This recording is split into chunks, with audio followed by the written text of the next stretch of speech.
Abdelgawad. Here. Councilmember Barber. Present. Councilmember Berenson. Present. Councilmember Burke. Present. Councilmember Holman. Present. Councilmember Kellogg. Present. Councilmember Moorhead. Present. Councilmember Townsend. Present. Mayor Turnbow.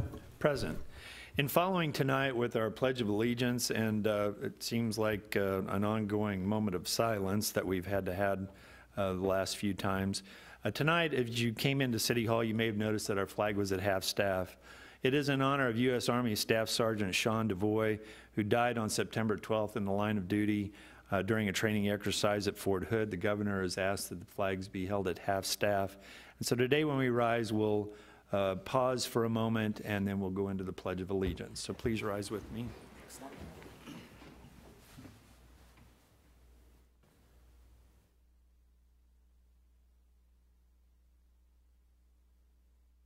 Thank you.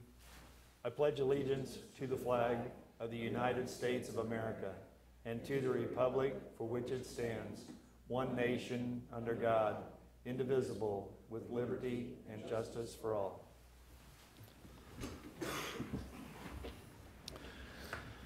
And thank you. We have no presentations or awards this evening, nor personal appearances on the schedule, so we'll move into staff reports. Mr. Fearborn. Thank you, Your Honor. I would ask that Mr. Krass make a presentation for Public Works. Thank you, Mr. Fearborn. Mr. Mayor, members of the council, wanted to update you on a few of the construction projects that are going in around town. The contractor is paving the area around Creekmore Drive and will be completing Creekmore Drive in the next day or so. Curb work is continuing on Horizon Parkway, where we've added a street to this year's work, but also the curb was deteriorated and needed replacement there. The sidewalk project is moving forward, and we had a progress meeting for the rack last week, and if weather holds and the suppliers stick to their schedule, we should see the skeleton of building up sometime in December. And that concludes my staff report. Thank you, sir. Any questions of staff? Mr. Holman. Mr. Krass, not to put you on the spot, but could you give us just a quick update on the status of the three road projects remaining from the GO bond? I know obviously we've completed 58. It was the first one done, but if you wouldn't mind just giving us a little blurb at where we're at with the other three, I think it would be appreciated. Sure. This evening you're going to be considering an agreement with Good Otis for the construction of Foxwoods Drive. So Foxwoods Drive construction is imminent. Kentucky, the design is about 80% complete. We had a few little issues to work out with the city of Belton, and Mr. Fearborn and I are presenting our design to Belton at a work session the first week in October. We should be wrapping that up and then hopefully breaking ground on that in late winter, early spring. Johnson Drive, the designs are again about 80% complete. We had a few issues near Dean Avenue. There's a couple of streams there that are a little tricky to work with and try and coordinate and still respect the subdivision that has a preliminary plat there. So we're working through some of those issues there. Hopefully breaking ground again there late fall, which means November, December timeframe. That's good news, sir. Thank you. Thank you, sir. Anyone else? If not, Mr. Fearborn. Thank you, Mr. Krass. Mr. Mustine and several members of his senior staff are at, let's get this wrong, NPRA. They reverse the Parks and Rec for the national and the state, but they're all down in New Orleans. You do have his written report in front of you. I will be asking him to make an oral report when he returns, so you'll be seeing 2 reports from Parks and Recreation next month. If you do have any questions on that, I would ask that you can send any of those to me in writing, and I'll figure out some way to get it to him relative to his report and things upcoming.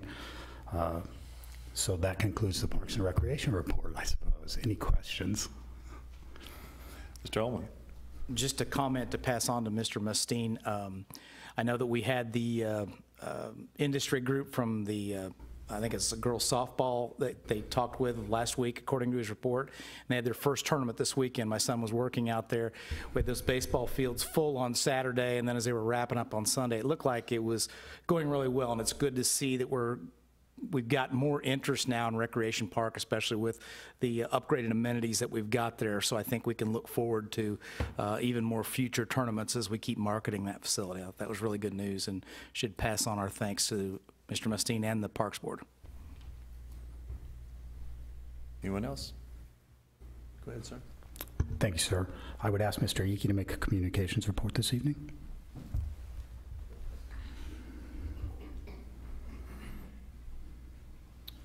Thank you, Mr. Fearborn.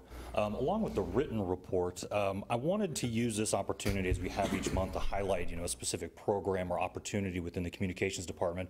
Tonight, I wanted to talk a little bit about the support function that communications operates, with every department within the city. And, Mr. Holman, when I first started here, asked me at one point, what do I consider my philosophy or my mission moving forward? And I always saw it as the communications role as an opportunity to shine a spotlight on some of the exemplary work that we're seeing within the city. And so tonight I really want to shine a spotlight on my own staff member, Melissa McGee. Within the last 2 months within the support function, she has truly touched every single department within the city. She has worked on projects with the animal shelter, police department's Coffee with a Cop, the Park Sunrise Coffee event, has helped track and update projects through Public Works, answered questions, run customer service through the Facebook page, and has also been integral in planning the Paint and Sip event at Centerview. It's really incredible the amount of work that she's been able to do that not only works for our public members and our residents, but also for the folks that work here at City Hall. And so I really just wanted to kind of recognize some of the work that she's done and shine a spotlight on some of the events and projects that she has brought to the city. Thank you. Thank you, Mike. Any questions, Mike? Thank you, sir. Thank you. I would, thank you, Mike. I would ask that Mr. Murdoch make a report for the emergency management.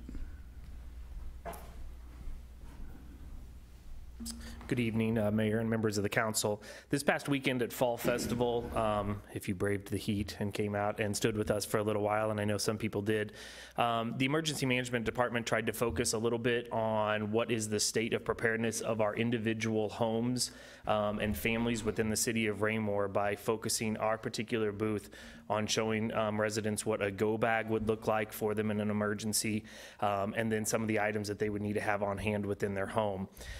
In light of obviously some of the recent events with the hurricanes over on the coast and stuff, I think a lot of residents, even in our area, are starting to kind of understand some of the things that they might need in these particular situations. I wanted to highlight to the council, though, we have a lot of work to do. We asked 3 very simple questions, and obviously this is a very informal survey of our residents, but we ended up talking to 99 people, so I'm rounding this number to 100 because it makes it easier for the percentages.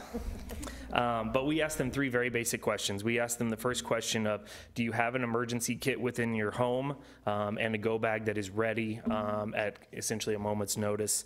16% said yes. 5% said kind of, which we got a really cool answers on the kind of realm, and that left 79% that did not. The second question we asked is, do you have an emergency kit in your vehicle, or do you prepare one as we get into the winter months, specific to water, a little bit of food, and a blanket? 12% said yes, 2% said they have a bottle of water, and 86% said no. And then the last one is, do you have a family communication plan? And do you have a rally point should you not be able to use a phone to communicate with your family? 5% said yes, and 95% said no. I bring this to your attention because September is National Preparedness Month, and it means that from my department, since we're kind of a department of one, that we have a lot of work to do. We're going to really push, especially the vehicle go bags and home go bags as we enter into the winter months. So I just wanted to share with you those statistics. They didn't necessarily make me happy, but they at least let me know that we have a lot of things that we can be doing. So that's what I wanted to share with the council tonight. Any questions? Mr. Moorhead. Yes, Mr. Murdoch. One of the things that really stuck out to me on that Sunday at Houston was the FEMA director on television talking about the importance of city and county emergency management teams. And it really hit me that I may not fully know what you do, and you say you have a lot of work to do, you have 9 advocates up here, I would encourage that we have a work session where we could learn more. I know you have CERT groups of civilians where we could learn more about this and become advocates for your program. We can help do some of that work for you, and we'd like to encourage that. Obviously on maybe a slower work session, not necessarily the next one up, but we'd like to, I think all of us would like to help, or at least learn more about what you can do and what we can help with. And I think that's a fantastic idea, and I would love to be a part of that. Any other questions? Thank you. Mr. Barber. Oh, I just want to make a comment. You spoke with a group that I'm a part of about a year ago and gave us a list on everything that we needed. And what I thought was really interesting is now with the internet, I was able to go home and take that list and order everything and had it shipped to my house, and of course had a bag to put it in, but it takes about 5 minutes to put it together. It's not a real complicated list of stuff, and again, with the internet, it's real easy to get it. You can have it, and it probably needs to be updated. Probably need to find it, but That would be a good idea. yeah, I know. But I can remember doing it and putting it together. But and you do a good job of going around and talking. I just want to say, keep up the good work and don't lose faith. You know, people will start listening. We'll keep at it. Anyone else? Thank you, Ryan. Thank you all very much. Thank you, Ms. Murdoch. Update you on next week's work session and one other item.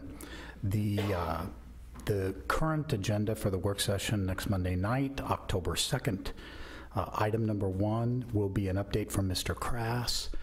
Several of the council members have asked for an update on how the ECO2 system is working for our main line. The second item, several of the council members have been asking for an update on the mudjacking program that the city has in place and how many, et cetera, et cetera. Item number 3 will be Councilmember Holman has asked that a policy discussion be placed on the agenda for the council to discuss the council acceptance of private infrastructure and just to have a general discussion regarding that. Item number 4, as you all know, will be the budget. Any questions on next week's work session? Next item for you all, as promised, this evening we have in attendance Miss Rachel Bratton. Miss Bratton, if you could please stand up. Proof positive. I keep my promises to the council. And she's working out great. Everybody's just loving what she's doing around here. We have received a number of phone calls outside of her discussing the fact of how much people appreciate having a voice actually answer the phone when they're calling in here. So I think the program's going to be very successful. My inbox is completely empty this evening, so it's all working out. Thank you, Ms. Bratton. That concludes staff reports for this evening, sir. Thank you. Any other questions of staff? Mr. Barber? I don't want to have to say I told you so, but I will. I told you so. Anyone else? Thank you, council member. Okay, if there's nothing else, we'll move on to there are no committee reports. Move on to the consent agenda. We do have a rather large consent agenda tonight. There are 12 items on there, so I'll entertain a motion to dispose of the consent agenda or parts of it. Mr. Mayor, I move that we approve the consent agenda. Take a breath here. To include item A, city council minutes for September 11, 2017. B, the reappointment of Jenny Riggs to the Raymore Tree Board. Item C, the appointment of Suzanne Campbell to the Raymore Arts Commission. Item D, the reappointment of Joseph Wells to the Board of Adjustment. Item E, the reappointment of Kelly Pfizer to the Planning and Zoning Commission. Item F, appointment of Mario Urguea to the Planning and Zoning Commission. Item G, reappointment of Tom McVeigh to the TIF Commission. Item H, reappointment of Janelle Birnbaum to the TIF Commission. Item I, appointment of Tyson Markham to the TIF Commission. Item J, Foxwood Village Shops Community Improvement District budget. Item K, Adopt a Street program for the 155th Street through Kentucky Road to North Madison Street. And item L, the acceptance of excused absences. Second. Thank you. The motion's been made and seconded to approve the consent agenda. Discussion. Mr. Mayor, would I be able to have item K removed from the consent agenda to be addressed separately, please? Sure. Thank you. All right, so anyone else? Yes, sir. Mr. Holman. Because I never miss an opportunity to take a dig at Councilmember Moorhead, and because I happen to know Mr. Aquila in the in the audience, I just had to take that shot. I apologize. I sacrificed quality for speed. No intent, no ill intent meant. Thank you. All right, so the motion's been made and seconded to approve accepting item K. If there's no further discussion, all those in favor? Motion passes unanimously. So we'll address item K now. Is there a motion to dispose of item K on the consent agenda? Point of order, Mr. I apologize, Mayor. The vote was to accept the consent agenda with everything but item K. Is that? Correct. Okay. Yes. Want to make sure it was clear for the record and clear for the votes of the council. Thank you. Sure. Item K. Should be item A. You asked for city council minutes. I thought it was K. Oh, okay. I apologize. My bad. Okay. K as in cat? Got it. Got it. Understood. Come on now, that one's going to make the paper now. I would have said K as in Kevin, but that sounds too egotistical. All right, so we still have item K to address, so I would ask for a motion to accept item K of the consent agenda. Is that, usually we go into discussion after the motion. I mean, and you can vote no on it if you want to. I mean, usually it's after the motion, right, Jonathan? We don't have a motion yet. Right, I need the motion. That's what I'm asking for. I will. Okay. Mr. Mayor, can I move that we accept item K from the consent agenda? The reason I wanted to separate it out, or should I wait? Wait. Until we, okay. Is there a second? Second. Motion's been made and seconded. Okay, sir. Go ahead. Thank you. Wanted to bring this separate. The Adopt a Street proposal here is in memory of Marvin Ramirez, who was one of my students. I had him as a science student in 2012-13, and he passed away last year. And I wanted to say that he was a very kind, wonderful kid. He had a passion to go into healthcare, and he did make it into the healthcare industry. And we lost him last year, so I wanted to just take a second to address that he was a really awesome kid. Absolutely. Thank you. Is anybody here from the Ramirez family? No? Okay. Any further discussion? Hearing none, all those in favor of the motion? Motion carries 8-0. So move on to unfinished business. Could I please have the second reading of Bill 3295 by title only? The second reading of Bill 3295 by title only, an ordinance of the City of Raymore, Missouri, authorizing the city manager to enter into a contract with Superior Bowen Asphalt Company, LLC, for the 155th Street Reconstruction Project, City Project Number 17-260-201, in the amount of $367,530, and authorizing the city manager to approve change orders within established budget constraints. Thank you. Is there a motion to dispose of Bill number 3295? Mr. Mayor, I move that we approve Bill 3295 for an award of contract for the 155th Street Reconstruction Project. Second. Motion been made and seconded to approve the second reading of Bill 3295. Discussion? Mr. Holman? Thank you, sir. Just for those that don't know, this is another step in the process, and when it is complete, the bridge on 155th Street will be reopened, and we will be able to drive through there again. It seems like it's been forever. So this is a great project undertaken by the city with staff's undying effort to get this accomplished. Thank you very much. Thank you, sir. Anyone else? Hearing none, all those in favor of the motion? Motion carries 8-0. Thank you. Okay, please have the second reading of Bill 3297 by title only.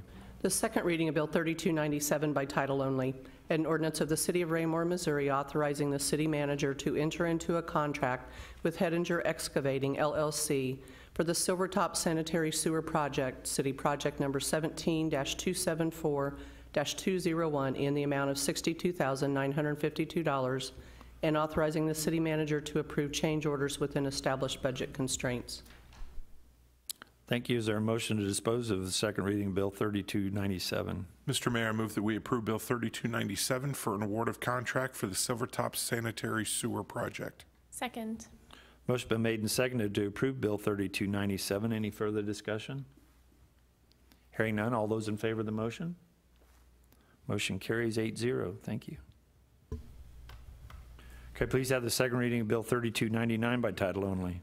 The second reading of Bill 3299 by title only, an ordinance of the City of Raymore, Missouri, authorizing an amendment to the fiscal year 2017 capital budget.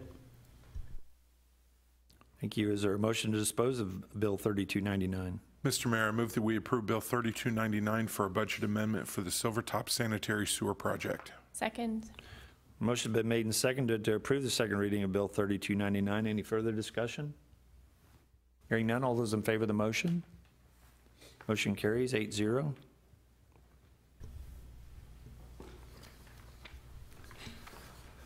Could I please have the second reading of Bill 3283 by title only? The second reading of Bill 3283 by title only, an ordinance of the City of Raymore, Missouri, amending the fiscal year 2017 capital budget.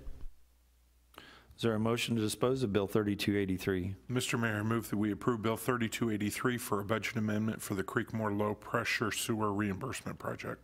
Second. Thank you. The motion has been made and seconded to approve the second reading of Bill 3283. Any further discussion? Hearing none, all those in favor of the motion? Motion carries 8-0. Can I please have the second reading of Bill 3272 by title only? The second reading of Bill 3272 by title only, an ordinance of the City of Raymore, Missouri, approving an agreement with Dana F. Cole & Company, LLP, to serve as the independent auditor for the city for a 3-year period. Is there a motion to dispose of Bill 3272? Mr. Mayor, I move that we approve Bill 3272 for an award of contract for the city's auditor. Second. Motion has been made and seconded to approve the second reading of Bill 3272. Any further discussion? Mr. Kellogg? Thank you, Mr. Mayor. I voted against this 2 weeks ago, and I'll explain my rationale and where I'm at, not trying to sway anybody's vote, but to give my justification where I'm at. The auditor, in my opinion, is the overseer of our financials and how we conduct our financial business. I think, in my own opinion, that there's a certain point that best practices require to get a different set of eyes. I asked staff about this last week, and they assured me that a different set of eyes is coming on this from that firm. I'm still not comfortable with that myself. I know that this went 7-1 last time, and I'm fine with that. It's just that I myself am not comfortable with having an auditor for a long extended period of time, and I think over 6 years, in my own opinion, is over that extension. So I will not be supporting this. Not that I have anything against our auditors or our staff. I want everybody to know that. It's just that I believe my responsibility and in my best judgment as a council member requires me to vote no on this. Thank you. Anyone else? Mr. Holman? Mr. Fearborn, I did a little bit of research on this after our last vote. The federal Sarbanes-Oxley Act that you referred to or referenced last time made a number of changes to the process of auditing of private and public firms. Am I correct? Isn't it one of the One of the protections put in place was the change of the lead auditor every 5 years. Would that apply to us as well? Correct, sir. Okay, so we are getting a different set of eyes, even if we use the same auditing firm, much as, say, a number of the Fortune 500 companies do. I believe there were a couple in there that had the same auditing firm in excess of 80 and one even in excess of 100 years. So it seems to me like the feds have already addressed this issue of even the appearance of impropriety through the Sarbanes-Oxley Act. Is that a fair assessment according to your knowledge? Certainly, one of the things that Councilmember Kellogg does bring up is the fact that prior to SOX being passed, Sarbanes-Oxley being passed, there were a number of audit firm client relationships that had reached the point where, in essence, the auditors could be considered on staff, and it became a situation of groupthink.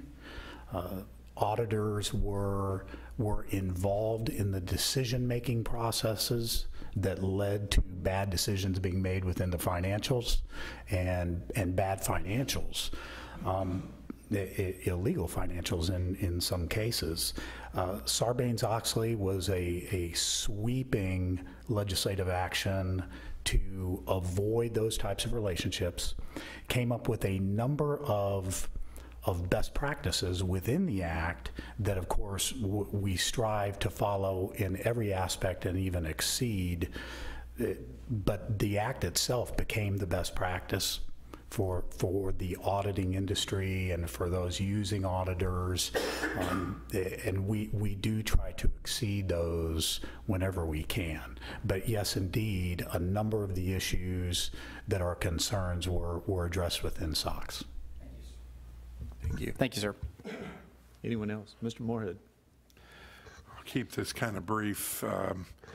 As someone here on the dais who actually does auditing and who works with auditors, I've never actually worked with Dana Cole, but I have worked with the other two that had put in bids.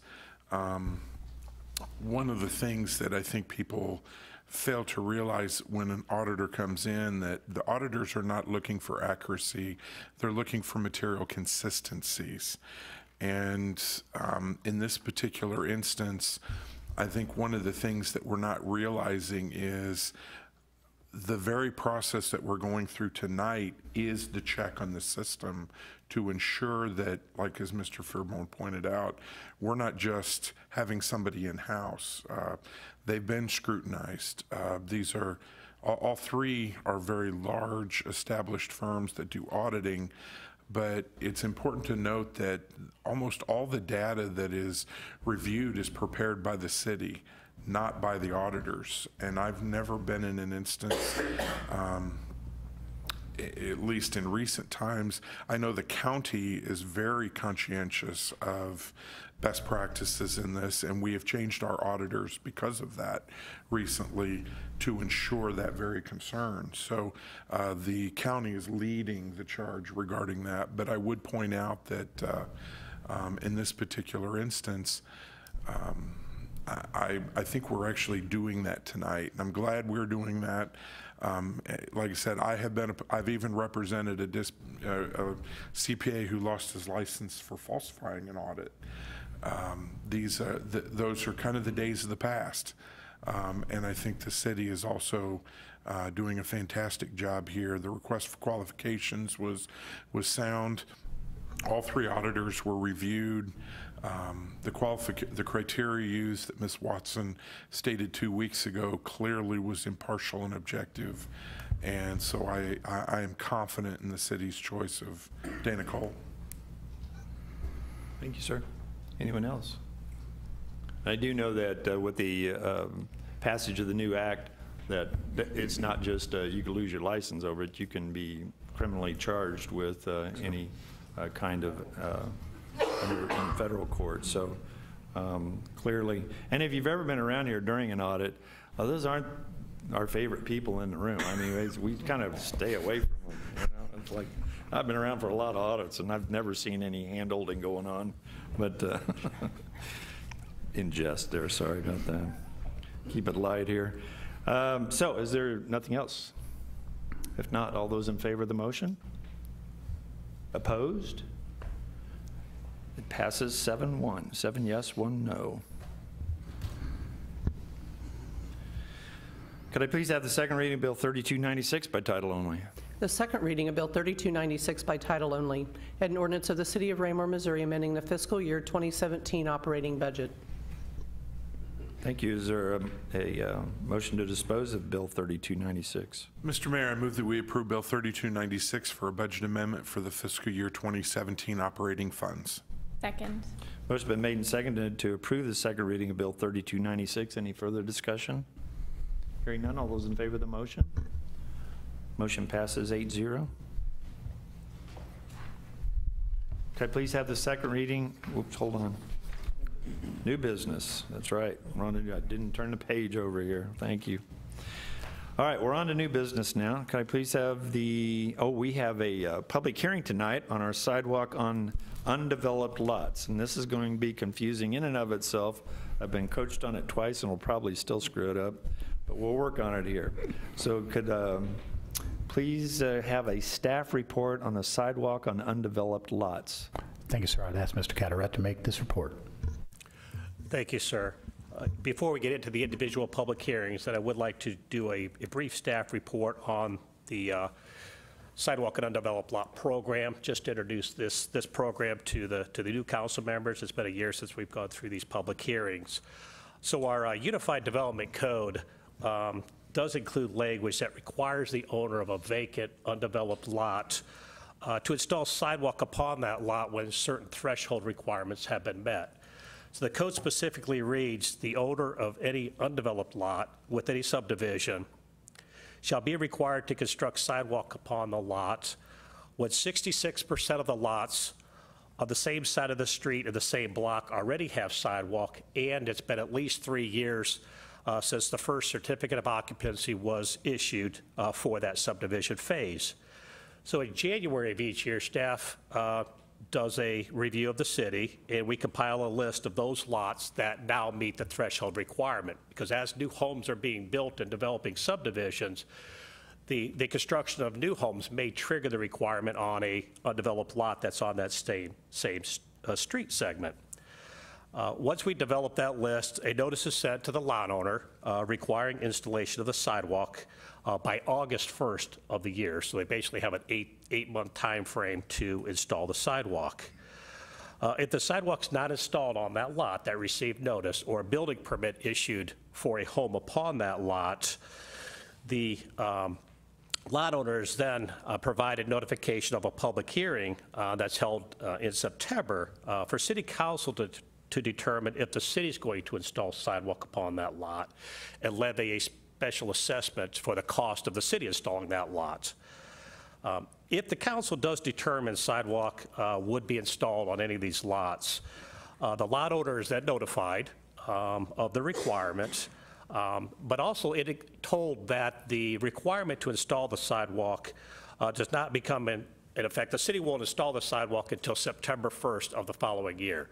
So if you do decide to install sidewalk on any of these 4 lots this evening, the lot owner automatically gets another year extension because we will not install sidewalk on that lot before September 1st of 2018. We do that because the city does sidewalk installation in the fall, and we try to limit the amount of time between when we install the sidewalk and when a special assessment is actually placed on the property. So if you do decide to install sidewalk, there's built into the program a 1-year extension for the property owner.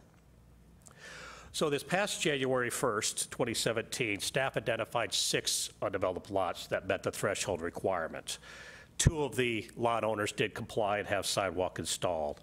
The remaining 4 lot owners were notified of a public hearing this evening, given the opportunity, of course, to be here this evening to discuss the status of the project. And staff did prepare a staff report for each of those 4 lots. Upon completion of each public hearing this evening, staff would request council to determine if the city's to install sidewalk upon the lot. A resolution that would confirm any decision you make this evening would be placed on your October 9th agenda for formal ratification of your decision. And then those lots that the city would install sidewalk upon, again, we would provide notice to the property owner. So that would complete the general staff report on the program, sir. Okay, thank you, Jim. Any questions of staff at this time? If not, I'll go ahead and open a public hearing for the Eagle Glen 4th Plat Lot 117, 314 Eagle Glen Drive, Jason and Emily Vaughn. On that, I'll open the public hearing, as I said, and ask for a staff report on that particular project. Yes, sir, thank you. So the first public hearing is for the property. Again, it's 314 Eagle Glen Drive. This particular lot is located just south of the Eagle Glen Elementary School. Officially, the lot is described as Lot 117 of the Eagle Glen 4th Plat. It's owned by Jason and Emily Vaughn. The property owner, Jason and Emily Vaughn, actually live in the home and own the property to the south of this subject lot. So this lot would be an extension, if you would, of their backyard, their rear yard. I've had several conversations with Mr. Vaughn about the sidewalk requirement after he received notice. He has advised me that they actually are in the process of selling the lot. I don't believe it's had a closing yet. It didn't as of today when I checked, to a local builder.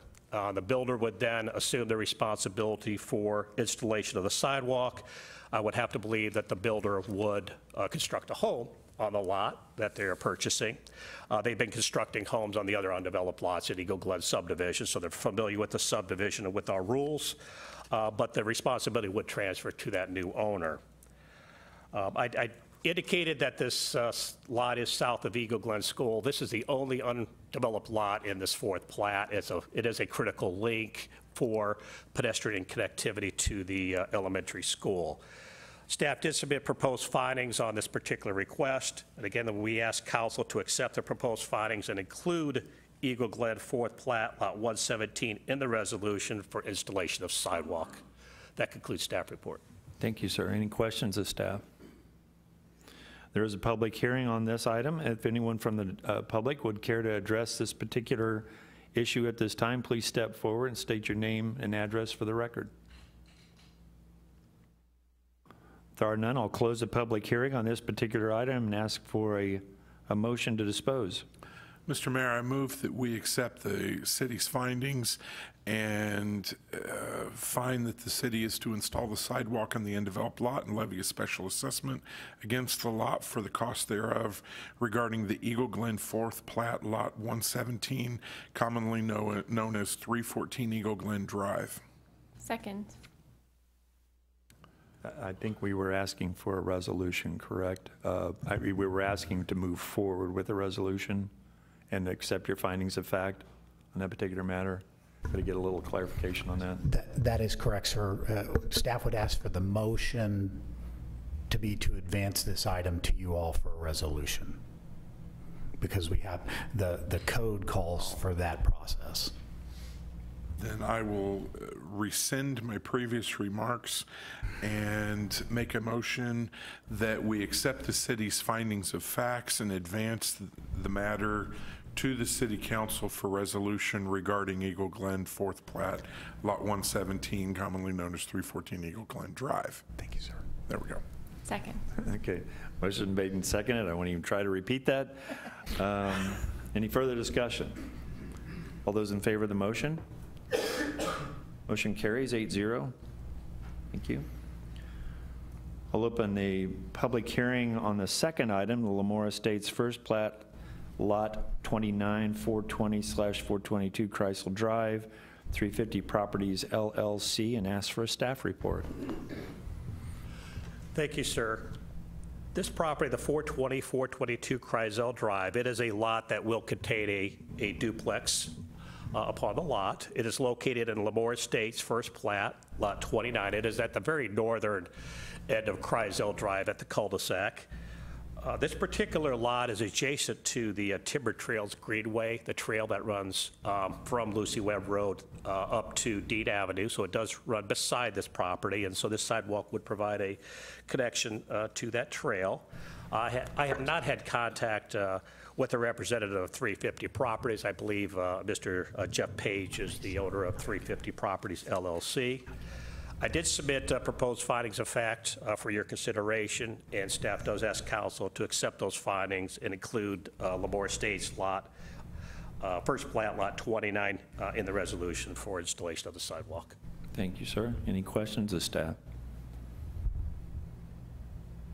There is a public hearing open on this. If anyone would like to address the council at this time on this particular topic, please step forward, state your name and address for the record. We need to swear him Mr. in. Mayor, my name is Jeff Page. My residence address, 10624 East 56th Terrace, still in Raytown, Missouri, 64133. And speaking of this lot, I had purchased 4 lots, Lamore Estates, and had constructed 3 duplexes thereon already, which brought us to the 66% threshold of which Mr. Cadrat speaks. Of course, my intention is to build the 4th duplex on this lot and construct a sidewalk and a driveway thereon as well in compliance with the city codes and development guidelines. I would point out that no one is being harmed. There's no pedestrian traffic there. Doesn't obstruct anyone's walkway to and from a pedestrian trail. In fact, local residents there, some of which are my own tenants, walk across the street to get to the public mailbox. It's our intention to fulfill the city's vision of, I guess, a home on every lot. And I anticipate pulling a permit probably somewhere in 19, and I anticipate a year construction period. And then the problem goes away. There's no reason to treat me like this. Anybody have any questions of the applicant? I guess it's not really an applicant. It's a homeowner or plot owner. Yeah. Any questions? Thank you, Mr. Page. Thank you. Appreciate it. Anyone else care to address the council on this particular topic? If there are none, I'll close the public hearing at this time and ask for a motion to dispose of this particular item. Mr. Mayor, I move that we accept the city's staff's findings of facts and advance this matter to the council for resolution regarding Lamore Estates first plat, lot 29, commonly known as 420/422 Cressel Drive. Is there a second? I'll second the motion. Motion's been made and seconded to approve this particular piece of property for purposes of moving forward. Any further discussion? Ms. Abdelgawad. I know some of the things that we've talked about on these lots before has been the fact that probably you're going to build a driveway where the sidewalk is. This is really a pretty short little section here at the end of a cul-de-sac. It sounds like the property owner's planning on building within the next couple of years. In my opinion, this one doesn't seem like one that really has to be done. It's not like it's a lot that someone owns and doesn't plan to build on. He just has a little bit longer timeline maybe than what we hoped for. So I'm not sure I'm in support of this one. Okay. Anyone else? Hearing none, all those in favor of the motion? Opposed? Motion passes 7-1. The next item, I'll open the public hearing at this time for the Madison Valley First Plat Lot 53, 411 West Heritage Drive, Country Club Homes LLC, and ask for a staff report. Thank you, sir. This property, 411 West Heritage Drive, is located in the Madison Valley subdivision. It's part of the first plat, Lot 53. Lot 53. It is owned by Country Club Homes LLC, which is the owner and developer of the subdivision. They are currently very active in the subdivision, constructing a number of homes throughout the subdivision. I have had contact with the attorney for the property owner, who's indicated that the owner does intend to construct a home on the lot within the next 6 months. What they have done historically over the past year is come in and pulled probably about 10 permits at a time, constructing many homes concurrently. And what I have heard is that they do intend to come in, I believe in November timeframe, to pull another series of permits. I do want to indicate and enter into the record as part of this public hearing the letter that was received from Mr. Kelly Tobin, who is the attorney representing the property owner. Excuse me. Staff has submitted proposed findings for your consideration, and do ask that the council accept those findings and include Madison Valley First Plat Lot 53 in the resolution for installation of sidewalk. And again, if the property owner does secure a permit within the, prior to September 1st of 2018, it will be not installed by the city. Okay, thank you. Any questions of staff? If not, I'll remind you that we're going to have a public hearing at this time. If anyone would like to step forward and address the council on this particular topic at this time, I'd ask you to step forward and give your name and address for the record. If there are none, I'll close the public hearing at this time and ask for a motion to dispose of this item. Mr. Mayor, I move that we accept the city staff's findings of fact and advance the matter to the council for resolution regarding Madison Valley First Plat Lot 53, commonly known as 411 West Heritage Drive. Second. Motion's been made and seconded to accept the findings of fact and move forward on the resolution on Madison Valley. Any further discussion? Ms. Abdel, go ahead. Thank you, Mr. Mayor. I just want to say it seems like this one's going to take care of itself before we get there, and I think it was really nice of them to send us a letter saying what their intentions were, just to kind of let us know. But just for kind of our safekeeping, we'll put it on the resolution and let it move on from there. Thank you. Anyone else? Thank you. Hearing none, all those in favor of the motion? Motion carries 8-0. Thank you. I'll now open a public hearing for the Madison Valley First Plat Lot 49, 422 Wiltshire Drive, 523 Buffalo Drive, Country Club Homes LLC, and ask for a staff report. Yes, sir, thank you. So this lot is owned, again, by Country Club Homes LLC. It is a quarter lot, so it has, excuse me, it has two addresses, the 422 Wiltshire Drive or the 523 Buffalo Drive. On this particular quarter lot, the ADA ramp has already been installed, so sidewalk on this property would simply need to connect to that existing ADA ramp. The threshold for this lot is met along Wiltshire Drive. This was one of the code amendments we made a year ago, that if one of the frontages on a quarter lot meet the threshold, then the entire lot has to have sidewalk constructed upon it. Again, I want to enter into the record the letter that was received from Kelly Tobin, the attorney for representing the property owner. Want to indicate the staff has submitted proposed findings of fact for your consideration on this request, and we do ask that council accept those findings of fact and include Madison Valley First Plat Lot 49 in the resolution for installation of sidewalks. Thank you, sir. Thank you. Any questions of staff? There are none. I'll remind you that the public hearing is open on this particular item. If anyone would like to address the council regarding the Madison Valley First Plat Lot 49, please step forward. State your name and address for the record. Seeing none, I'll close the public hearing at this time and ask for a motion to dispose of this item. Mr. Mayor, I move that we accept the city staff's findings of facts and advance the matter to the council for resolution regarding Madison Valley First Plat, Lot 49, commonly known as 422 Wiltshire Drive, also 523 Buffalo Drive. Second. Motion been made and seconded to approve the motion to move forward with the resolution. Is there any further discussion? Hearing none, all those in favor of the motion? Motion carries 8-0. Thank you.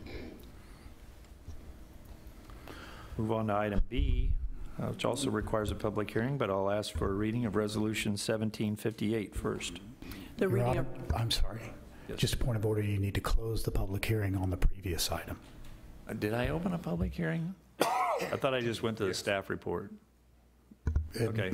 Initially, we were going to do that, and I think I failed to do it, but just to cover myself. We're closing the public hearing on item A. Thank you, sir. Okay, thank you. And we'll move on to item B, and I'll open a public hearing. No, I'll ask for the resolution first before I open a public hearing. Could you please read 1758 by title only? The reading of Resolution 17-58 by title only, a resolution of the City of Raymore, Missouri, amending the schedule of fees and adjusting the City of Raymore water and sewer rates for the fiscal year 2018. Thank you. I'll open the public hearing at this time on this particular item and ask for a staff report. Thank you, Your Honor. I would ask Ms. Watson to make a staff report on this item. Thank you, sir.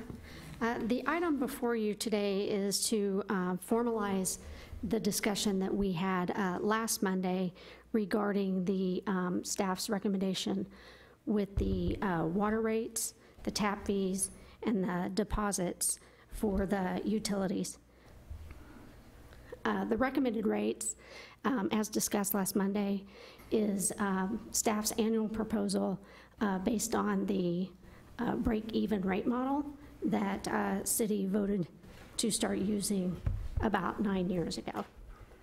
And that concludes staff report. Thank you. Any questions of staff? Mr. Holman. Just as I recall from our work session last week, the recommendation is for sewer to go up, but water to go down, and it's a net zero. There's no increase, if you will, between both water and sewer when combined. Is that correct? That is correct. Thank you. Mr. Fearborn, did you have a clarification on that? Thank you, sir. I would want to point out to the council and the public that the rate model that Ms. Watson is referring to is a cost of service rate model. It purely takes into account what the cost is to provide the service of sewer and the service of water to our citizens. We have nothing else in there except for pure break-even costs. Thank you. Ms. Moorhead. Ms. Watson, help me refresh my memory from last Monday night. Our water and sewer rates, how do we compare with surrounding communities? We are the lowest in the Cass County area, even with the recommended change right now. The only community in the surrounding area that has a combined rate lower than ours is Lee Summit, and that is primarily due to how large their city is. There's more people per gallon to break out that cost. Thank you. Anyone else? Thank you. There is a public hearing. I think we're done. Thanks, Cindy. Public hearing is open. I would ask anyone that in the audience, if they care to address the council on this particular item, please step forward and state your name and address for the record. If there are none, we'll close the public hearing at this time. And I would ask for a motion to dispose of Resolution 17-58. Mr. Mayor, I move that we adopt Resolution 17-58, amending the city's schedule of fees. Second. Motion's been made and seconded to approve Resolution 17-58. Any further discussion? Mrs. Abdel, go ahead. I just also want to point out that looking at this schedule of fees, most of these costs are actually decreasing from what they used to be. The city's kind of streamlining to make all of the meters ones that can be read electronically, so narrowing the choices, requiring everyone gets a census meter, but actually that is the least expensive kind based on the list of ones that used to be choices. So along with keeping our sewer and water rates lower than most of our surrounding communities, we also are lowering our deposits, we're lowering the price of the meters. So it seems like a good choice all around. Yeah, thank you for bringing that up. I appreciate that. Any other discussion? Mr. Kellogg. Thank you, Mr. Mayor. And thank you, Mrs. Abdelgawad, I'm sorry, for bringing that up. That's one thing that I want to touch on, but you didn't touch on it. I'll ask staff to reiterate this and refresh my memory. Does this take and kick into from the 56-month deposit that we hold it down to the 24 months with this passage of this? No, sir. Next month we intended, those are code changes. This is just a resolution for the schedule of fees to go into effect on November 1. Okay. We will be dovetailing off of this with code changes during the month of October, doing just those things. Okay, so that on November 1, all of that will be in place. Appreciate that. Thank you. Any other discussion? Hearing none, all those in favor of the motion? Motion carries 8-0. Thank you. Okay, please have the first reading of Bill 3302 by title only. The first reading of Bill 3302 by title only, an ordinance of the City of Raymore, Missouri, amending Chapter 105, Section 105.060, Declaration of Candidacy Form of the City of the Raymore City Code. Thank you. Is there a staff report? Thank you, sir. I would ask Ms. Warner to make this staff report. Thank you. Senate Bill 111, approved during the 99th General Assembly session, amended a portion of Section 115.306 of the revised statutes of Missouri. This change removed the qualification of a municipal candidate filing for elected office of having been found guilty to a federal misdemeanor. Bill 3302 proposes to amend City Code Section 105.060, the Declaration of Candidacy Form, by removing the reference to a federal misdemeanor to ensure compliance with state law. That concludes staff report. Thank you. Thank you. Any questions of staff? Hearing none, I'll entertain a motion to dispose of the first reading of Bill 3302. Mr. Mayor, I move that we approve Bill 3302, amending City Code Section 105.060, the Declaration of Candidacy Form. Is there a second? Second. Motion's been made and seconded to approve the first reading of Bill 3302. Any further discussion? Hearing none, all those in favor of the motion? Motion carries 8-0. Could I please have the first reading of Bill 3298 by title only?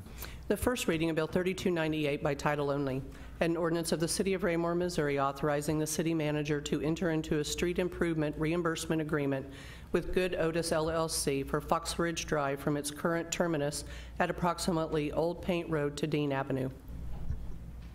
Thank you. Is there a staff report? Thank you, Your Honor. I would ask Mr. Krass to make a staff report on this item. Thank you, Mr. Fearborn. Mr. Mayor, members of the council, during my staff report, I indicated that this item would be on there.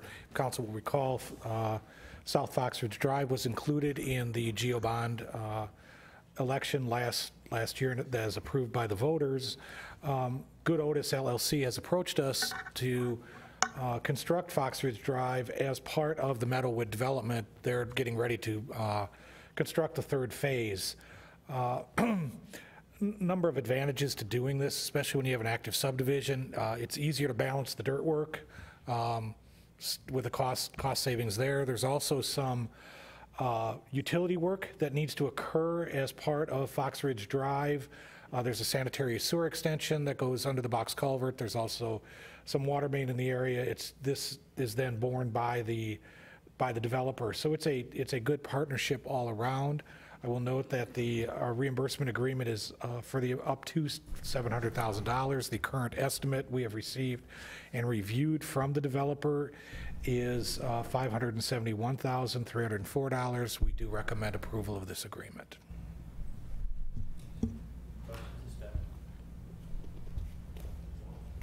Mr. Krass, this is, to me, a good example of public-private partnership where we're going to utilize economies of scale to get better prices for us all around. And just as a refresher, one of the reasons that we put this project on the GO bond was this will give a connection for a number of neighborhoods west of Dean Avenue, direct connection to Dean Avenue, so that improved traffic flow, if you will, both the 58 and south down to the southern interchange. Is that correct? That's correct, sir. Thank you. Mr. Fearborn, did you have anything to add to that? Or was that it? Councilmember Holman gave me a great setup here.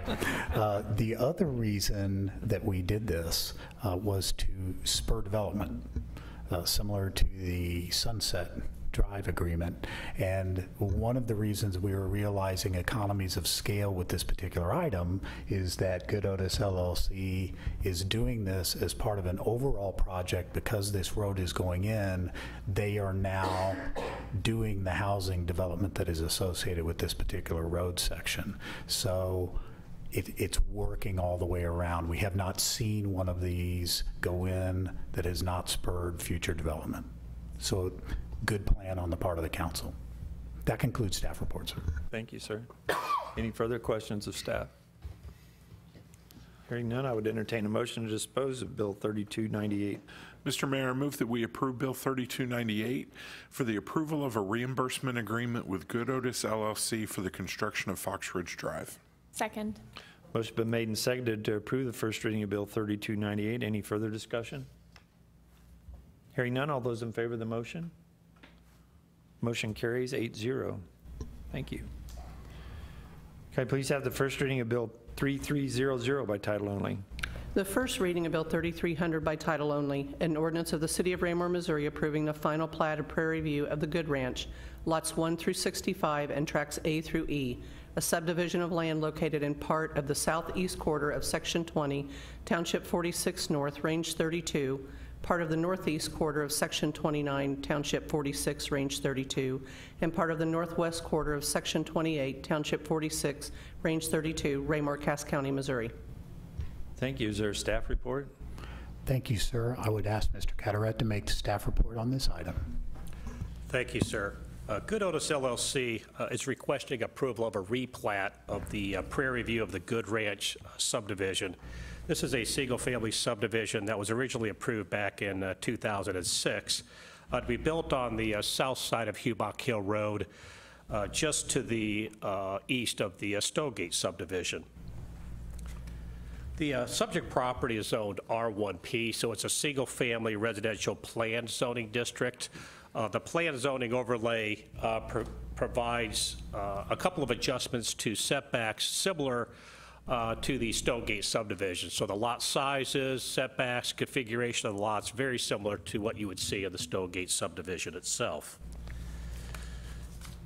The Planning Commission has submitted proposed findings of fact for your consideration on this replat request. And it was the Commission at its September 19th meeting did vote 7-0 with 1 abstention to accept the proposed findings of fact and forward this request for final plat approval to the council with a recommendation of approval subject to 3 conditions. So the first condition was that the developer must sign the development agreement. The development agreement is still being finalized. That's based upon the next 2 conditions. The second condition is that the applicant must submit a revised plat showing 5 revisions that staff outlined in the staff comment section of this report. And then the third condition would be that the applicant must obtain a license or other agreement from Public Water Supply District Number 10, allowing the right-of-way of Brook Parkway to be platted over the existing water main easement. The Water District 10 has a water line that is adjacent to and crosses through the subdivision, partly on the very east side, as well as going underneath the platted right-of-way for Brook Parkway. If council does approve this request this evening on first reading, what would occur is that staff would place a hold on the application until the applicant, the property owner developer, is able to secure that agreement and understanding with the Public Water Supply District. We would then finalize the development agreement, get signatures on that agreement, and submit all of that back to you for consideration at a second reading. So in the spirit of just keeping the development moving forward, we wanted to have first reading this evening, but we are working with the applicant on securing all the necessary Water District approvals. I know they have met with the board and continue to work on that as well. So staff would recommend that the council approve this on first reading this evening. I know the developer, Mr. David Otis, is in the audience, as well as the project engineer, Mr. Matt Slicht, if you have any questions of the applicant. Thank you, sir. Okay, thank you. Any questions of staff? Ms. Burke. Thank you, Mr. Mayor. Just a question on nomenclature in the title. On the page, it talks about replat, and then in the bill itself, it says final plat. Is there any problem with one saying final plat and the other one saying replat? There wouldn't be, as long as the correct nomenclature is on the plat that would be recorded, which it is accurate on that. So that is truly what would matter in this case. Thank you. Thank you. Mr. Kello. Thank you, Mr. Mayor. The map, the graph that I'm looking at shows Brook Parkway going to the south down to what I believe is, it says North Cass Parkway.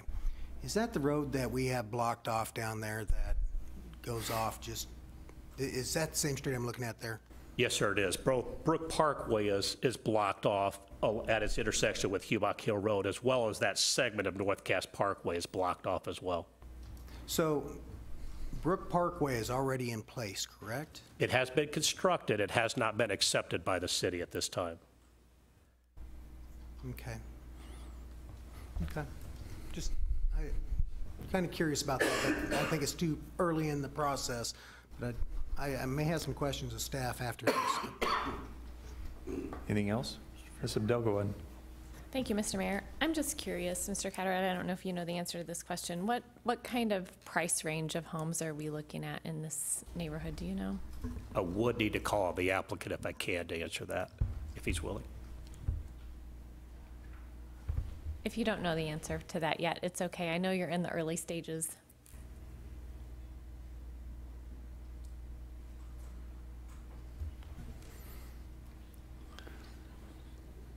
Hello. Please state your name and address for the record. Yeah, it's Matt Slish, Engineering Solutions, 50 Southeast 30th Street, Lee Summit, Missouri, 64082. So it'll be similar to some of the nature of the stuff we've had to the north in the Stonegate area, so it's probably in that $250,000, $350,000 range. The developer has interviewed a number of builders, and he's trying to isolate maybe 2 or 3 builders who might go in there to try to promote a good growth of the subdivision very quickly along the way of kind of that range. So.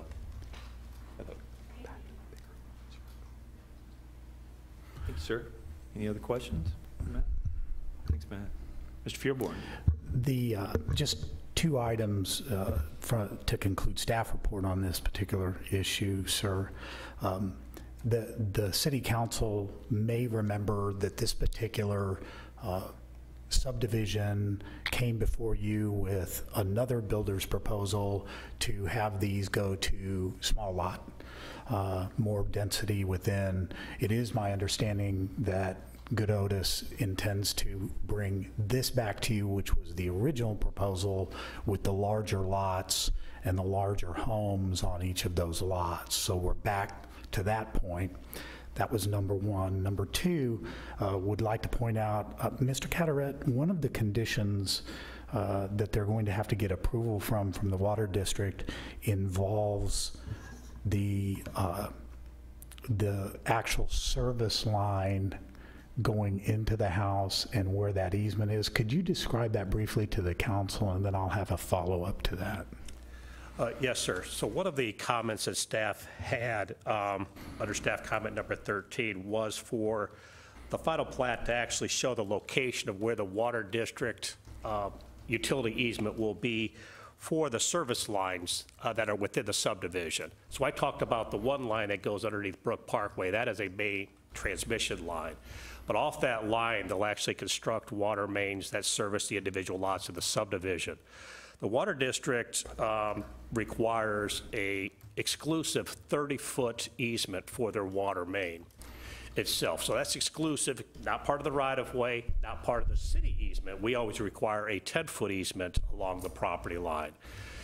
By requiring the 30-foot easement, what that does is it forces the homes to be set back 40 feet from the front property line, because you have the 10-foot city easement and then the 30-foot Water District easement. No subdivision in the city, newer subdivision in the city has a 40-foot setback. It's my belief, quite honestly, that the 30-foot easement is quite standard in a rural area. A 30-foot easement on a acreage property is insignificant, but when you place that easement on a subdivision plat of this magnitude, it has significant impacts. So that easement, the discussion of that easement does need to be finalized between the property owner, developer, and the Water District to see if there's any flexibility in adjusting that, because it's an urban development. But that does need to be shown, because the building line currently on the plat is shown at 25 feet. So we have that conflict, which is why we want that resolved before this drawing is brought back to you at a second reading. Again, we would place a hold on it, which basically stops the clock on development of this property until that could be resolved. We'll bring that back to you with a revised plat and a written agreement between the Water District and the property owner, as well as a new development agreement for council to consider. And council, the reason that I wanted Mr. Carteret to give that explanation is, of course, put it on the record for the future. This is very much an issue that philosophically we discuss quite often when you have a rural water district trying to handle water in a more urban setting.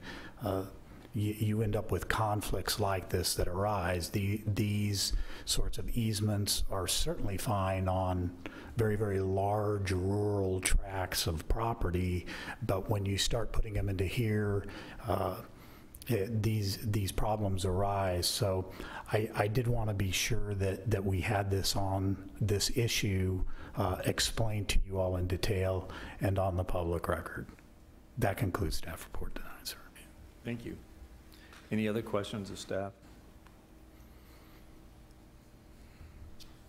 Hearing none, I'll entertain a motion to dispose of Bill 3300. Mr. Mayor, I move that we approve, excuse me, Bill 3300 for the Prairie View of the Good Ranch replat. Second. Motion's been made and seconded to approve the first reading of Bill 3300. Any further discussion? Hearing none, all those in favor of the motion? Motion passes 8-0. Thank you. Can please have the first reading of Bill 3301 by title only? The first reading of Bill 3301 by title only, an ordinance of the City of Raymore, Missouri, authorizing the city manager to enter into an agreement with CI3 Integrators for the purchase and installation of the Public Works Security Camera System and replacement of the camera struck by lightning in the police parking lot in the amount of $20,299, and authorizing the city manager to approve change orders within established budget constraints. Thank you. Is there a staff report? Thank you, sir. I would ask Chief Zimmerman to make a report on this item. Thank you, Mr. Fearborn. I'm not the expert, but he's right behind the glass, just in case anything, in case I say something crazy. In the 2017 budget, there was a CIP project adding security cameras to both Public Works and the concession stand area at the parks. There was some additional wiring that needs to be done for the concession stand, so rather than put the entire project on hold, we're moving forward with the portion of the project that you see before you tonight, and that's 7 Public Works cameras that will be installed, and then that camera that's in the back parking lot that was struck by lightning. We'll be moving forward with the concession stands in the areas outside the restrooms in Rec Park, in the parks, in 2018, once we get that cable installation completed. But that the parks cameras will be contained in a separate bid that will come before you once the necessary wiring occurs.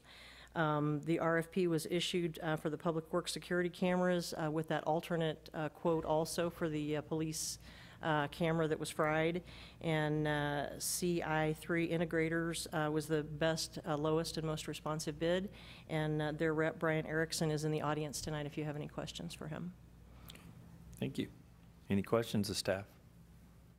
Mr. Kellogg. Thank you, Mr. Mayor, and thank you, Mr. Holman, for yielding. Couple questions, and this may be a question for Jim. I know he's listening, but Mr. Fearborn is here also. These, I see in here where these are PTZ, point, tilt, zoom, and I'm going to assume, but I don't want to, I get in trouble with that. These are security cameras. I assume that these are going to be monitored and manipulated and used from the police department monitoring these, so they will have the control of the PTZ and that. What, am I correct? Yes, sir. And this, will it be just one console for that operation, or will there be a couple different consoles for those, for that operation? Just. I'm looking at Mr. Mayberry. My assumption is, maybe he's asleep in there. I guess where I'm going is that, do we have just one point of monitoring of all of our cameras that we have the capability to monitor, or is it, do we have it compartmentalized in other areas that more than just one set of eyes is on it? Because I guess my problem, my issue is that we keep loading more and more and more onto what I believe is the dispatch or somebody down in the police station that, and I know staff is cognizant of that, but I do have that worry. We always have 2 dispatchers on duty at all times. So we're monitoring all of those cameras at those times. And at times, there's 3 staff members in there during those times. So there's always at least 2 sets of eyes that are monitoring those cameras at any given time. Thank you. Anyone else? Ms. Abdelgawad? Oh, sorry, Mr. I skipped Want to over go you. first, Mr. You didn't Holman? get your hand up quick enough there. Go ahead. I just had a question. I know last year in the budget, Councilmember Burke and I forwarded some money for the enhancement of the Wi-Fi at the parks, and I just didn't know if these have to be treated as 2 separate projects or if any of this wiring might be done in the same vein to assist in that project. You all are actually, the amount for the Wi-Fi, you may remember from this year's CIP presentation to you all, was not enough because we didn't realize the incredible expense that we were going to incur getting it from Madison up to where we need it to get all of this done, the Wi-Fi in the park, the cameras, et cetera.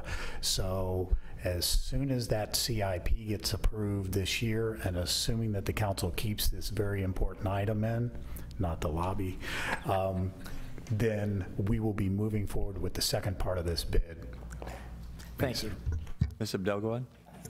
Thank you, Mr. Mayor. I was just going to point out that these cameras also are recorded, right? So sometimes some of the information we get from them is from the recording, not from someone's eyes actually being on them when something occurs. Yes.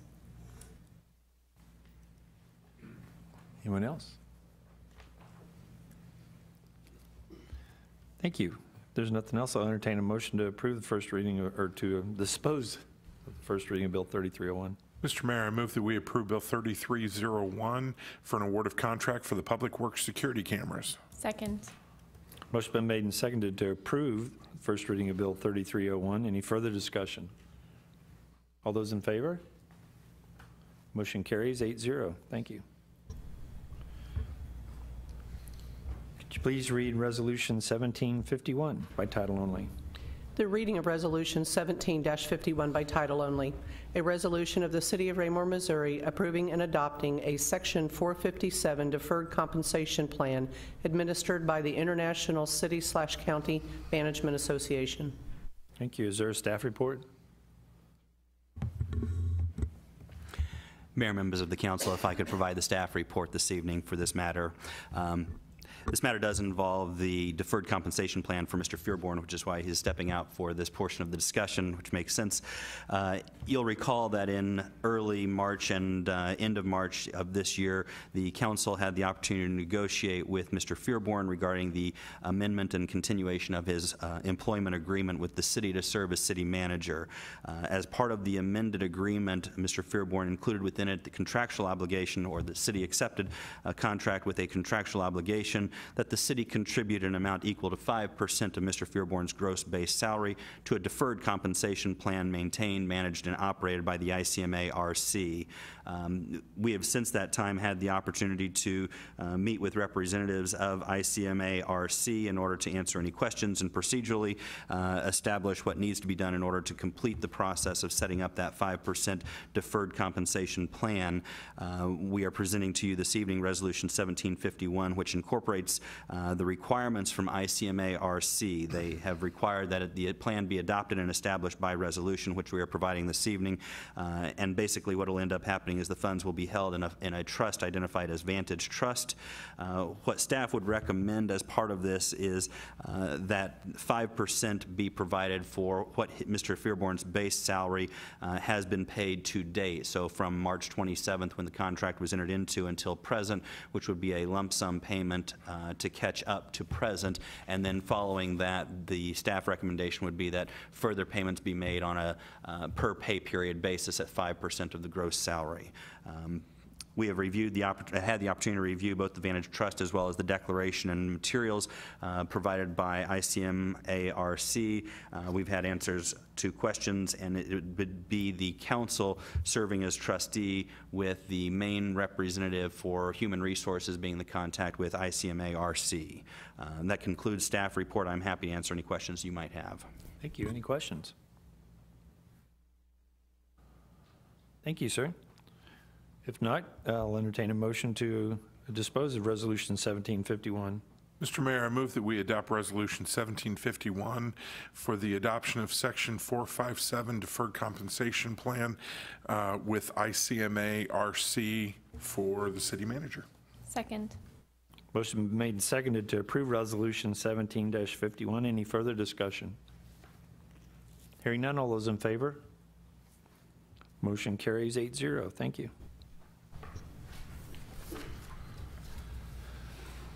Please have a reading of Resolution 17-57. The reading of Resolution 17-57 by title only, a resolution of the City of Raymore, Missouri accepting and adopting the city strategic plan. Thank you. Is there a staff report? Thank you, sir. I'll call on him. Hey, where'd the big guy come from? I wasn't looking. Well, thank you.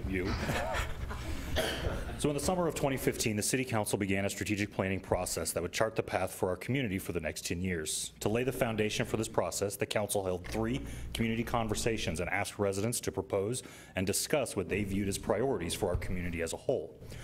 Using those goals and the activities from those events, city staff began a year-long self-evaluation process to further develop the strategies and action steps that will drive the strategic plan. The strategic plan before you, as staff believes, fully represents both the voice and the vision of our community. Staff would recommend approval of that strategic plan. Any questions of staff at this time? Thank you, Mike.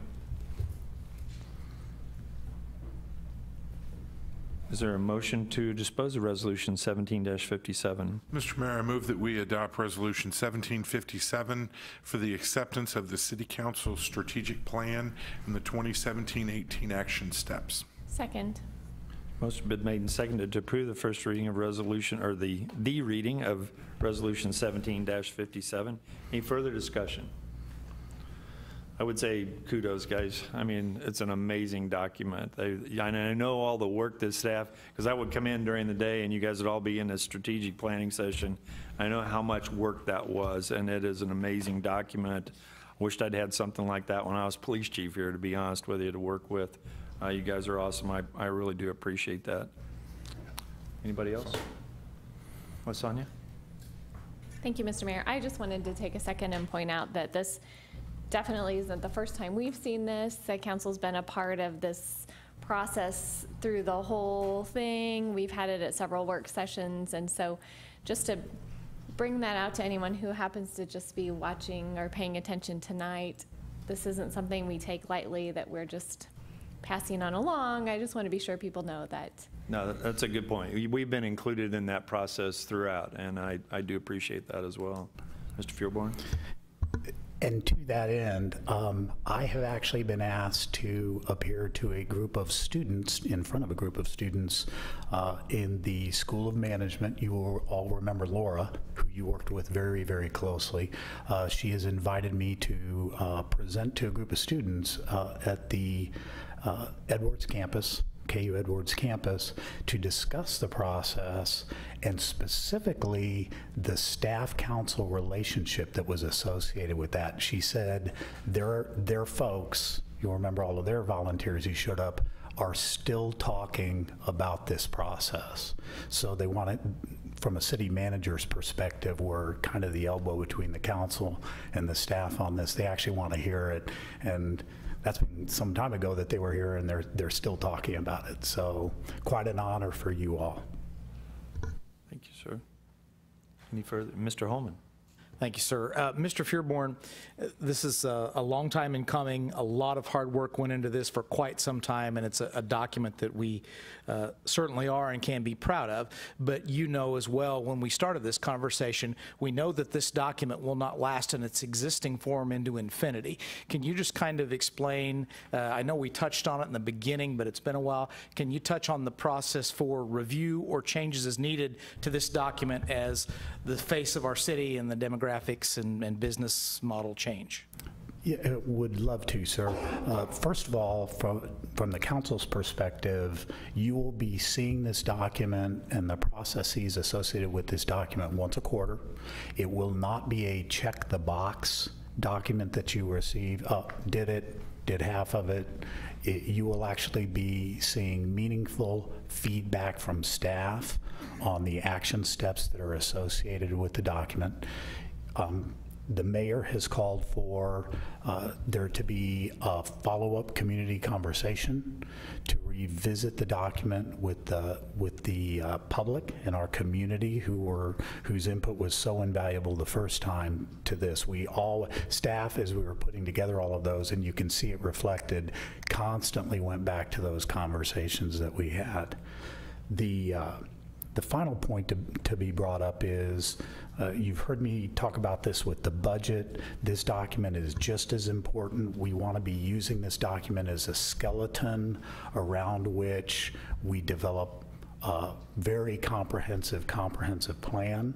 So we will be using it in that regard. So you will be seeing the document visited with that to achieve some of these ends from each of our departments. It is a living document. It can't be put on a shelf to gather dust. Once we check mark something, that is going to lead to something else. And so staff is open, and I know the council is very open to the fact that it is a living document and will be subjected to changes over the period. If it's going to last for 10 years and be a meaningful document for 10 years, it has to be used. As you all know, the proposed budget that you have before you actually references this document in several locations, even though it's just being approved tonight. So we may have jumped the gun a little bit on that, but it's still a proposed budget. So. Thank you. Mr. Kellogg. Thank you, Mr. Mayor. And Mr. Feuerborn just took exactly what I was going to say, is that, you know, as proof as to how staff feels about this and how much work went into this, this is reflected in this year's budget. And, you know, it needs to be pointed out that even before passage of this, it was there, and I have no doubt about it. I can't say it any better than Mr. Feuerborn did, but I was definitely going to bring that up because I was afraid it was going to go by, but I definitely saw each and every example in the document of the budget where this is reflected, so thank you. Thank you, sir. Anyone else? If not, all those in favor of the motion? Motion carries 8-0. So last item there, we now move on to public comments. If anyone would like to address the council at this time, please step forward, identify yourself for the record, and keep your comments to a maximum of 5 minutes.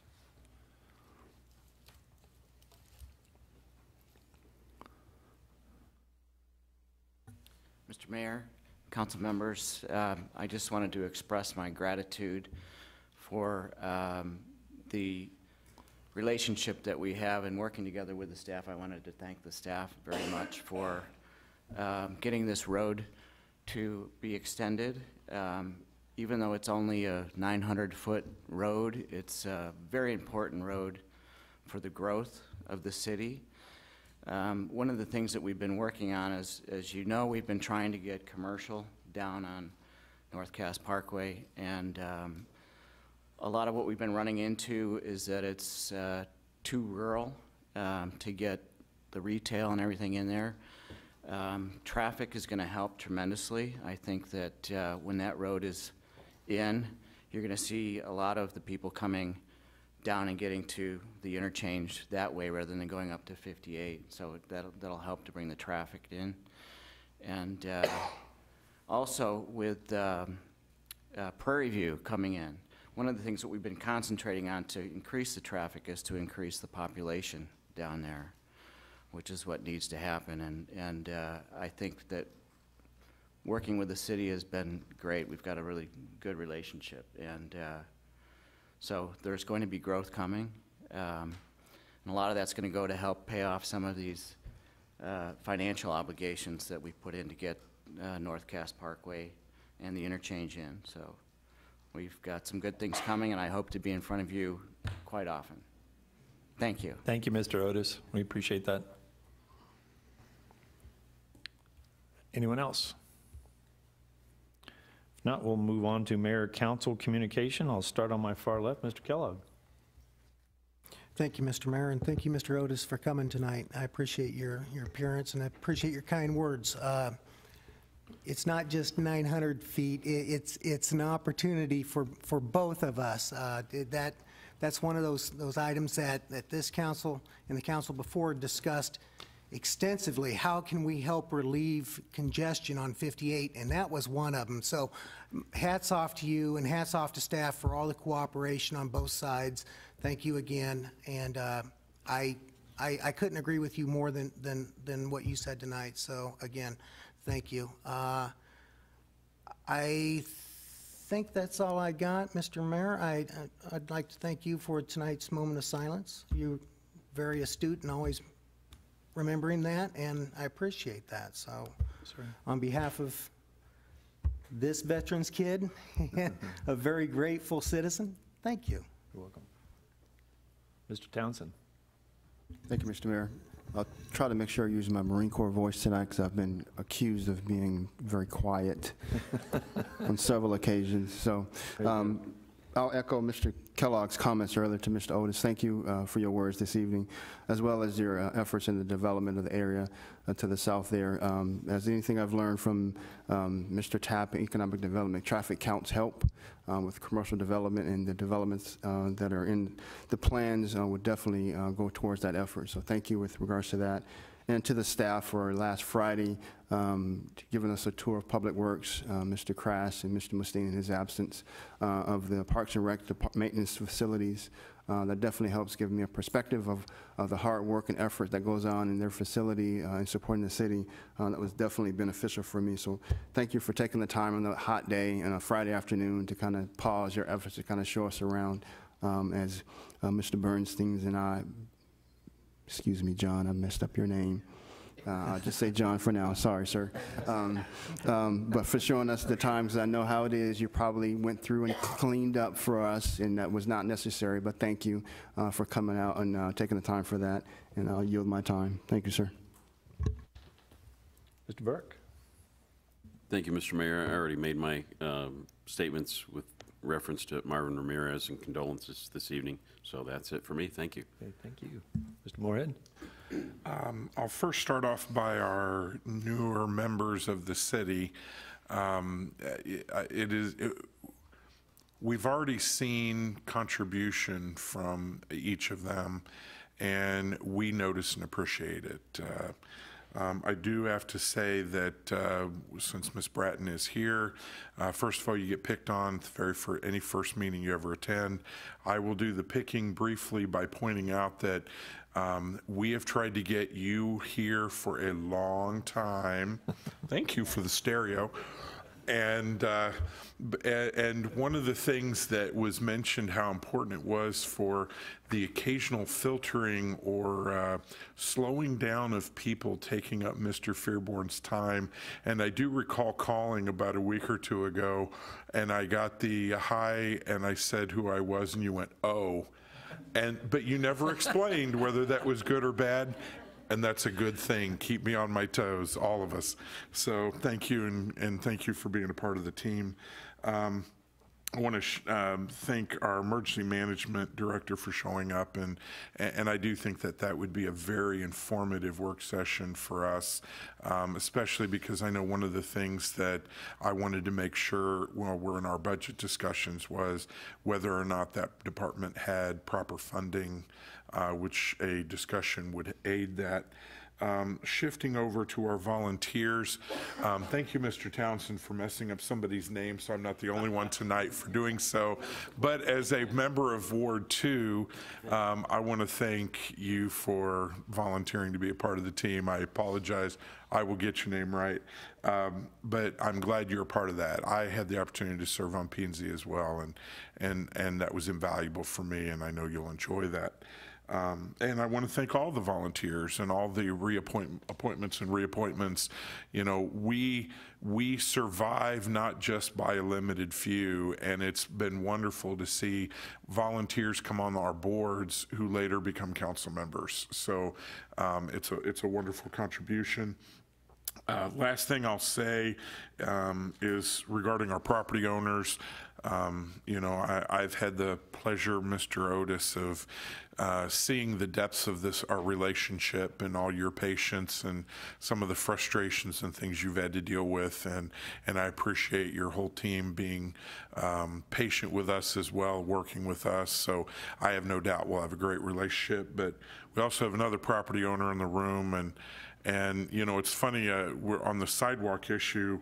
I'll say something funny before I say serious, and that is, you know, this is the 4th time we've done this, and convenient that every mayor seems to miss that meeting, forcing me to do long, extensive public hearings, and the one meeting and now Pete Kirkhoff was the other one.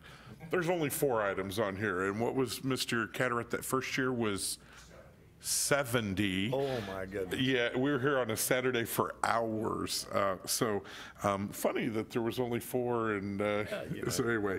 You got to use the gavel appropriately. There you go.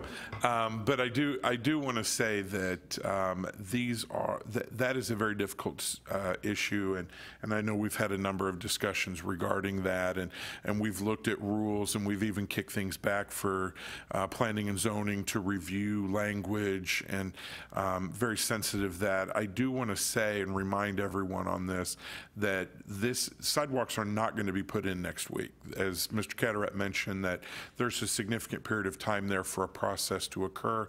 And so I would kind of intimate, if any property owner was present who has an undeveloped lot, that if circumstances materially changed and building processes accelerated, that the city staff and the council is always open to hear those changes and to give possible reconsideration or new consideration to things. So we are always very open to our property owners. We have to keep a process moving, but we are very considerate of each individual issue as best we can. So I did want to, if that would be helpful to anybody happening to hear that.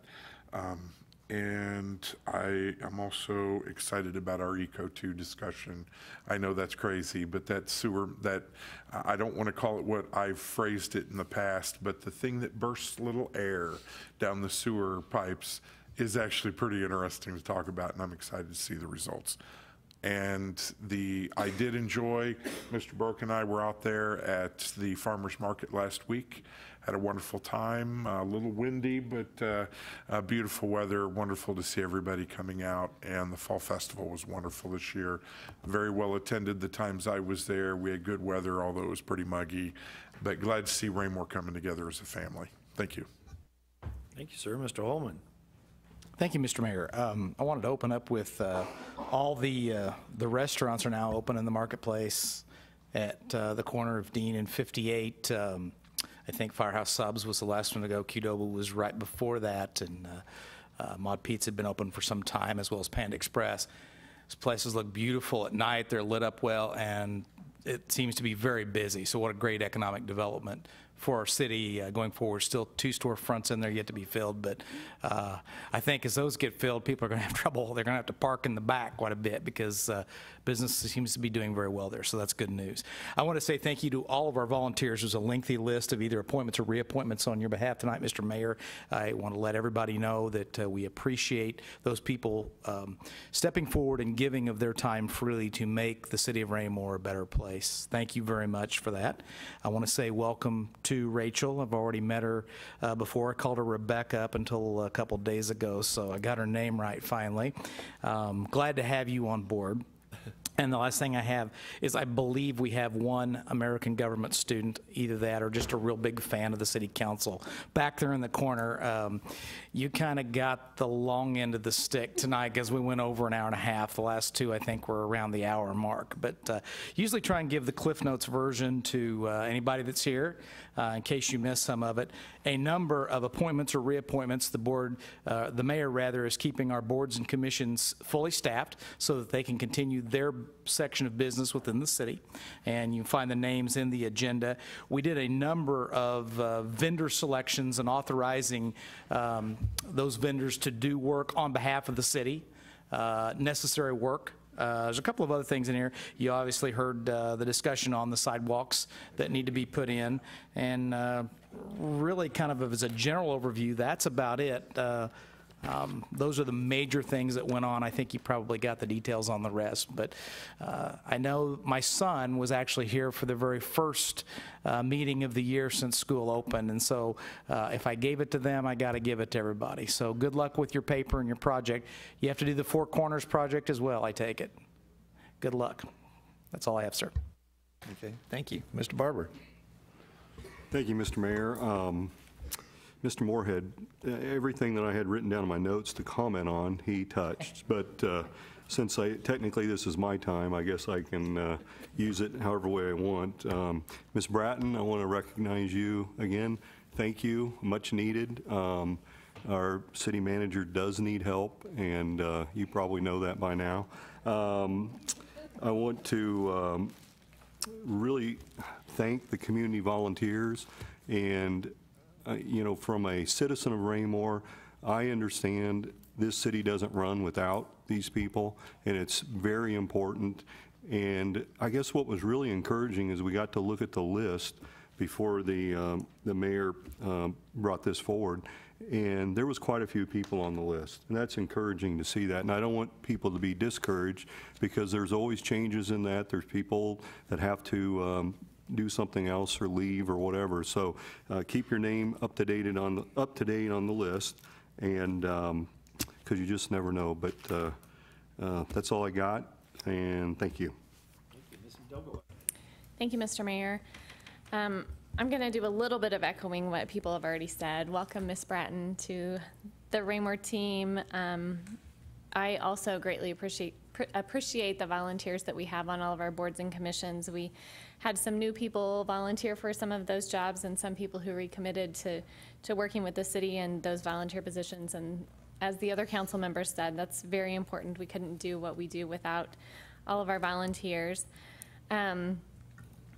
I want to remind everybody that tomorrow night is the last farmers market night. So if you haven't had a chance to make it out there, or if you want one more opportunity, tomorrow night's our last farmers market in Raymore.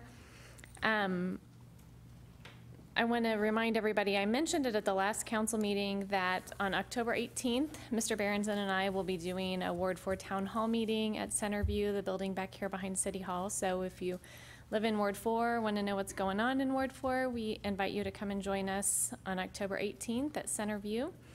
But I'll spend most of my time thanking staff, especially Mr. Icky, for your work with the festival in the park. We had pretty awesome turnout from the council that walked in the parade. Mr. Icky was a fabulous driver, not running over any of our heels as we walked in front of the truck, passing out candy with our families. I feel like that was a great opportunity for council to get out and talk to people in the city. It was great to be able to walk in the parade and see so many citizens of Raymore and just show our support for the festival in the park. So I was happy that this year the council worked together and was a part of the parade, and I thank city staff for your support and help in doing that. As we were walking and got to some places where there weren't very many people, we started making some plans for grander next year. So wait till you hear our ideas. But also, in addition to that, I know the city supports the festival in the park. We really appreciate those volunteers. Again, more volunteers that help our community be what the great place that it is where we live. Lots of people on the festival in the park committee that work hard to get that going every year. And then we had our police department and emergency management there all day Saturday for the Community Against Crime. Really awesome. I know you guys do lots of behind the scenes planning for that, but then also standing out there in the heat all day long, dragging out all the tables and the tents and all of the great things you had to hand out to citizens. I saw kids posing with a little sign and the canine dog. They had opportunities for people to try on bulletproof vests and see what those feel like, how heavy they are. We had the sheriff's department was there. We had some Kansas City PD. We had some people there from the Citizens FBI National Academy. Very interesting opportunities there for citizens who are interested in that FBI National Academy for adults and children. Older children, not young children. My family was really quite interested in the drones. Kansas City KCPD brought out a lot of their technology, some of their drones and things. There was an opportunity to kind of fly the drone on the computer screen, but then they also had a drone out there that they flew, and then you could see, see things from the drone's point of view. So tons and tons of great things. We had fingerprinting going on. So huge thanks to PD and Emergency Management for all of your work on the Community Against Crime. And then finally, I'm really excited, Mr. Mayor, to hear that we're planning that follow-up meeting with the community on the strategic plan. I know from the time we started those meetings, and one of the things we finished our community conversations with hearing from people was, don't let it end here. We want to hear what comes out of this. And so periodically I've kind of been asking, so when are we going to do this? So I'm excited to hear that that's really going to happen, and can't wait to hear the date on that. Thank you. Thank you, Mr. Mayor. Since I got last here, I have plenty of time to make lots of notes, and I missed the meeting last week, so I'm going to go a little long today. Last Mondays, 2 Mondays ago, I missed because I was at the MML conference where, no surprise, our city clerk and assistant city clerk were both recognized. So very glad to see that, and it's great to be a part of a city staff that everybody looks up to so much. I also want to mention I got a tour not only of the Public Works and the Parks and Recreation Maintenance Facility, but a few weeks back, almost a month ago, I got a tour of the police department, and I'd asked for a quick 15-minute tour. It was on a Sunday. I was surprised to see the chief showed up. It was an hour and 15 minutes, and they were very, very thorough. It was an amazing tour. They entertained my children. They answered questions from myself and my wife. Very professional, and I can't say enough nice things about the guys downstairs. So really appreciate that. Very informative, and that was fantastic. Also enjoyed the tour that we had from Parks and Rec Maintenance and the Public Works. Myself and Councilman Townser. I'm not sure how I pronounce that, sorry. It's okay. Deserved. A couple other things. Thank you, Ryan Murdoch, for coming tonight on Emergency Management. Rachel, very glad to see you here too. There are a lot of times why I want to call Mr. Fearborn or send an email and I don't, because I know he's busy, so now I can reach out a little more and bug you too. Final comments also, the festival in the park we went to this weekend was amazing. From the parade, we got to participate in. Mr. Icky, thank you again for going with us. My 4-year-old had a big fit and probably the best tantrum I've ever seen. Stopped the entire parade, and I appreciate your patience and not running over her. And, people talk about the small town feel of Raymore, and I think that there's no better way to see that than go to Festival in the Park. It is amazing. From everything you go there, it just has that very wholesome small town feel, and thank you for all the volunteers and city staff. We had a great time. Thank you, sir. Getting to go last, you do repeat a lot of thank yous. Mr. Aquia, thank you for coming tonight. I know you were one of the few volunteers that was able to be here tonight. You're going to be working with some great volunteers here in the city, and I'm glad you're going to be part of that team, so thank you. Mr. Page, Mr. Otis, thank you for continuing to invest in our community. That we are who we are because of folks like you, and we really do appreciate you doing that. Festival was awesome, guys. I mean, I can't say enough about it. Ron and Mary Lacey, Dan and Tammy Barnes, Pete Zybers, they all put their heart and soul into that festival and work very hard, as does our team of experts of Gus, Jeff, and Eddie. They're out there from the Parks Department giving it their all, and you got to love those guys too. But they really did a great job. It was a nice, wholesome atmosphere again this year. In fact, it seemed even more so this year for some reason. It was just a lot of kind people having fun. So it was kind of fun to be a part of that.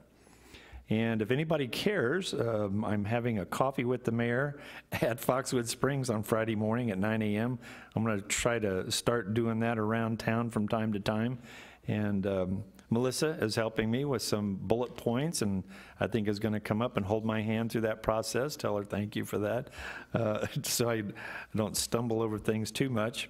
And Rachel, welcome. You've been a joy to come in and greet every time I walk into City Hall, and we really love having you here. So thank you for joining the team.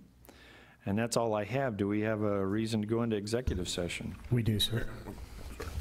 Mr. Mayor, I move that we enter into executive session to discuss personnel matters as authorized by RSMO 610.021, subsection 13. Second.